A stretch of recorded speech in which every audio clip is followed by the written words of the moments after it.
Hi everyone. Um, so as we are coming back from break, I wanted to make sure that we remember the things that we were talking about before break because it already feels like kind of a long time ago. I hope everyone had a good break. As we are going through this, have your notes open in front of you and just be adding anything or maybe highlighting anything that feels important, adding anything that's new. All right, so remember that this unit that we're in, this is physical sciences, and it's basically all about energy. We're talking about different types of energy and how they transfer between objects and molecules. So we're going to go over basically all the vocab that we've gone through and those concepts, and then you'll answer some questions like usual. So remember the 5 types of energy are can be summarized with that acronym MELTS. And it's mechanical, electrical, light, thermal, and sound. Later in the unit, we're going to split mechanical into 2 different types of energy, kinetic and potential. So that's why kinetic is not on this list. All right, so remember we started off talking about thermal energy. Take a second, pause this video, try and remember what you learned about thermal energy. All right, so thermal energy, I hope you all remembered, is heat energy. And these are the key points about it. So molecules with more thermal energy move faster, and we'll talk about states of matter later. Thermal energy transfers or moves from hotter areas to colder areas. And objects with more mass can have more thermal energy than smaller objects, particularly if they're at the same temperature. The larger object or the object with more mass will have more thermal energy. All right, so thinking about the direction of thermal energy transfer, just think real quickly, which direction, if somebody is holding a can of soda that is very cold, just came out of the fridge, which direction will that heat transfer? Hopefully you got that right. It goes from your warmer hand into the colder soda, and eventually it will warm it up. All right, equilibrium. Pause and remember what this is. So equilibrium is a state of balance, and we so far have just talked about thermal equilibrium. So thermal meaning temperature or heat. Thermal equilibrium happens when 2 things reach the same temperature. So if you're holding a cold can of soda, eventually it's going to reach equilibrium with your hand, probably over like half an hour or an hour. Okay, mass is the amount of matter in an object.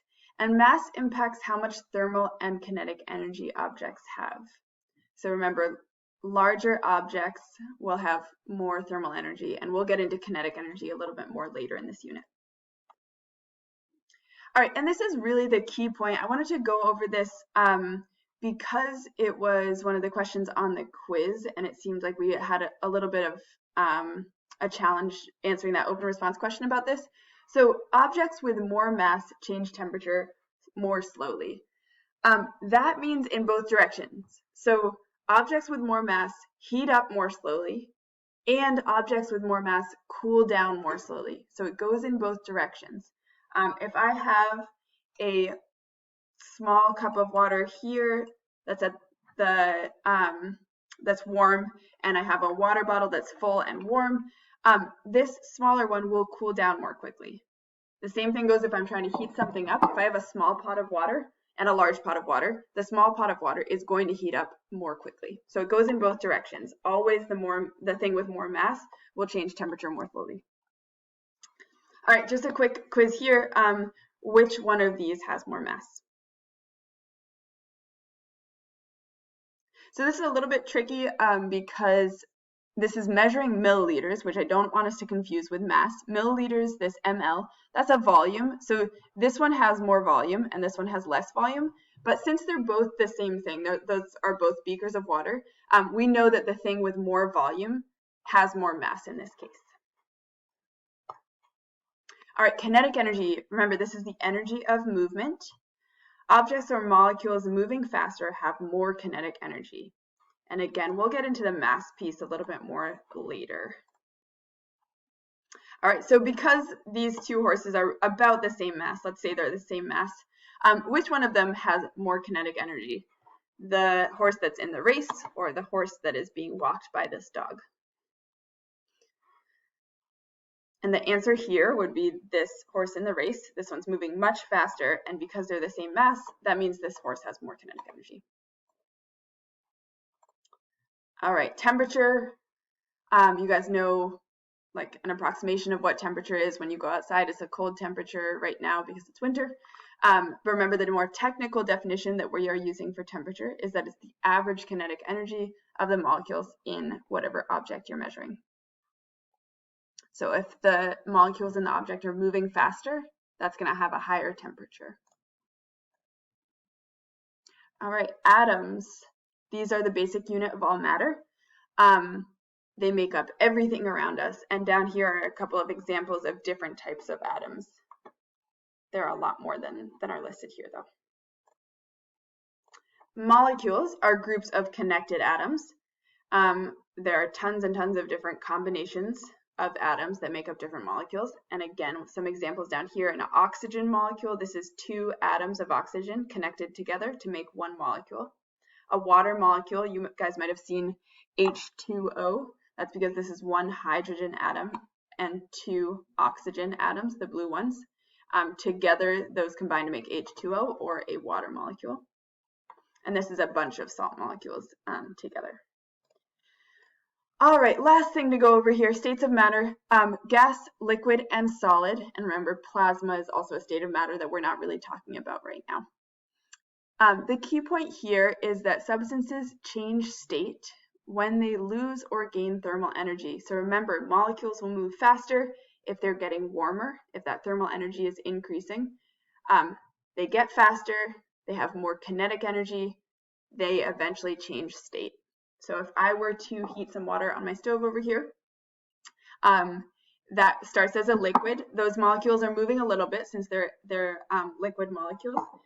And as it heats up, they're gaining thermal energy, they're moving faster, so they have more kinetic energy, and eventually the liquid is going to start steaming, and that's how we know it's turned into a water vapor or a gas.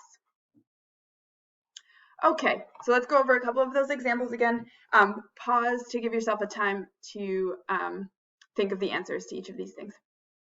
All right, which direction does this thermal energy transfer? Pause. The answer, again, is from the hand to the soda, the warmer area to the colder area. Which one of these has more kinetic energy?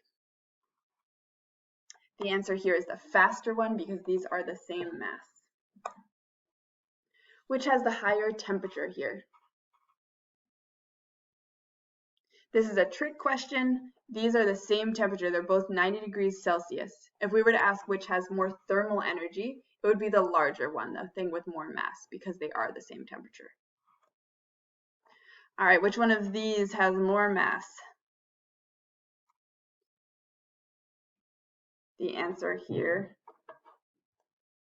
Oh. All right, sorry. Okay, which one of these has more mass? Simba or his dad? And the answer here is definitely Mufasa. He has way more mass, much larger than Simba. All right, the question here is which one of these has, which set of molecules has more kinetic energy? Which set of molecules has more kinetic energy? The answer is water vapor, because this is much warmer. That means these molecules are moving faster. If they're moving faster, they have more kinetic energy. All right. So this is a set of atoms. These are each individual atoms, and this is molecules. I guess I don't actually have a question for this one. And last one here, which set of these molecules has the most kinetic energy? Which set of molecules has the most kinetic energy? Oops. And the answer here is the gas molecules. They're moving the fastest, they are the warmest, and they have the most kinetic energy. All right, go ahead and go to the questions for this, and I'll see you in class.